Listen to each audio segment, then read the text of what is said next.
Karianna Frey joins us now on The Gist. Thanks for being with us, Karianna. I am so happy to be here with you, Danielle. It's so good to see you, and thank you for having me today. Well, we're thrilled to have you here. So you're a mom, you're a wife, you're an author, and an educator. Can you tell our viewers a little bit about yourself, about your speaking and your writing? Sure. So I'm a teacher. That's my secondary vocation because, I'm a wife first and then, mom and everything else. So, Right. But in all that, I am a teacher, and that's really where a lot of my speaking and writing comes from, that sphere of wanting to really educate and share knowledge. And so I started speaking, I would say, right now about 5 years ago. It started out with the Fiat conference in Southern California that I got to do with a couple of friends. And then from that point on, little opportunities came here and there, but really at the heart of it was about my sharing my love for Christ and for his beautiful church, and to help kind of clear up a lot of those little misconceptions and misunderstandings that people may have.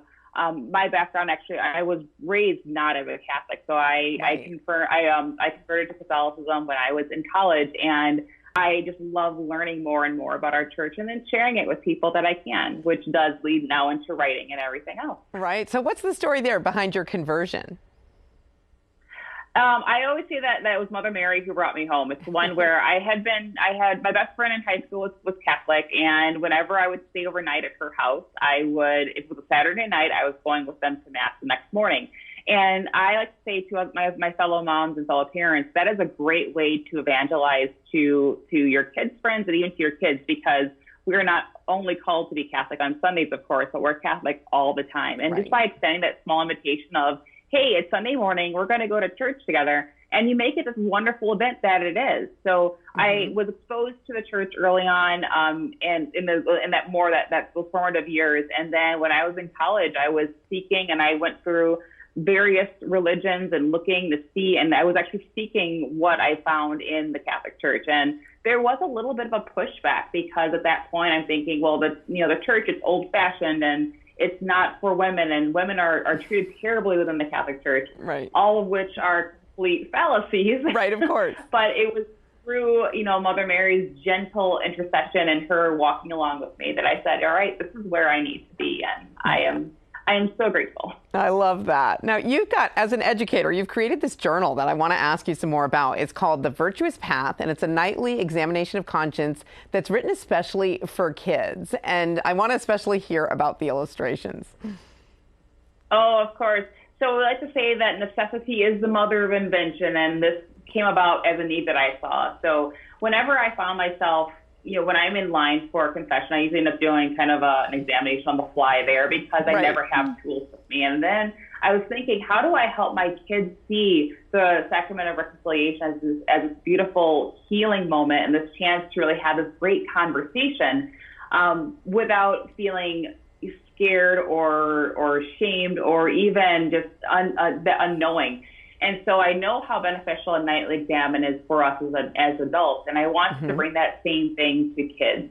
And with my oldest daughter, she actually did all the illustrations in this little book here. And we decided to focus on the 4 cardinal virtues and to look at each one of those virtues for 1 week at a time. Because again, with kids, repetition is always going to be your friend. And so every night for a month, the children are taken through one of the 4 virtues, and they get to practice. They get to say how they experience fortitude in their lives, and how do they experience prudence in their lives, and what is temperance, and how can I practice that, and how was I a just person today? So that was kind of how it came about, and I wanted it to be accessible for kids as young as 6 or 7. I mean, ones that maybe have not even received the sacrament of reconciliation yet, but accessible to the younger ages, but also accessible to our tweens who maybe aren't quite ready for the full adult examination, where, they may not even understand some of these more nuanced examens that we have. And I always say the best examen for you is the one that you're going to use. So it's really what we really wanted to focus on with this. But I had a great time working on this with Bridget, and she did the lovely illustrations, and it even kind of doubles as a coloring book because you can color the illustrations. Oh, I love that. It sounds like such a great resource for instilling virtue in kids and that virtuous habit of doing an examination of conscience. But you are a busy writer. You're a prolific writer. So you've contributed to the Ave prayer book for Catholic mothers, and you have a new book coming out. So tell us about these new projects.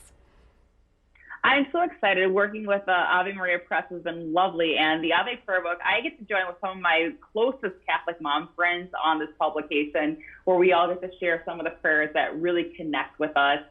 So I'm speaking on the Angelus, which is something that's very important for our family. We have alarms set for our phones and our watches at noon. We all stop and say an Angelus. But also for me, the Anima Christi is one that I always say after receiving the sacrament of the Eucharist. And that was probably one of my first Catholic-specific prayers after the Hail Mary that I learned. And I love the language of the Anima Christi. So I explain a little bit about that in the prayer book. But I'm most excited about the 30 Days with a Great Spiritual Teacher with Sister Thea Bowman. That one just came out this past November, and it's all about Sister Thea and her vision of Catholicism. And I know that could sound kind of weird, but really what she was preaching, what she was talking about was this idea that if we are truly a universal church, because we know that Catholic means universal, if we are truly a universal church, we need to be universal for everybody. And she brought in these ideas of Black spirituality that sometimes can be pushed to the margins when we're thinking more of a European-centric vision of what the church is. And so it's 30 days that you get to walk with Sister Thea, using her writings, and just to kind of pray about and to sit with some of her thoughts about how God loves us just as we are, who we are. He loves us as our whole person because he created us out of love for love. And how do we best really live that within our lives? That's beautiful. I can't wait to check that out. Now, here on The Gist, we've been talking about saints and some of our favorite feast days. So who are a couple of your favorite saints? Oh, there's at times there are too many to count. I will say, so we named our youngest after Saint Edith Stein or Saint Teresa Benedicta of the Cross. And this past Halloween, our youngest actually made a joke. They were painting pictures of Frankenstein's creature in their kindergarten class. And she said, well, I changed mine to not Frankenstein, but Edith Stein. And so she kind of giggled about that. And we all did. Super cute. I love it. She's 5. But, Edith Stein, she's not only was she also a convert to the faith, but she also has this beautiful, her writings and her thoughts they are almost beyond, our capacity as mere mortals at times. So I love her view about, not only what women are, but also that the church needs, what we are, that there is so much good that women can bring to the church.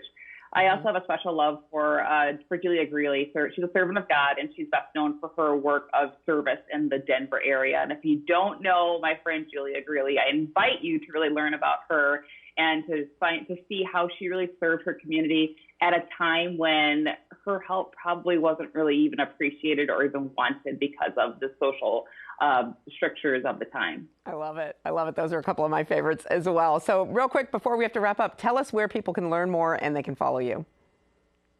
Sure. I am most active on Instagram, where I like to post lots of fun outfits and just things that are going on in my house at that time. So you can find me there at Karianna Frey. I also have a website. You're welcome to reach out to me at the website, and you can find out more about not only my book, but also a little bit more about me.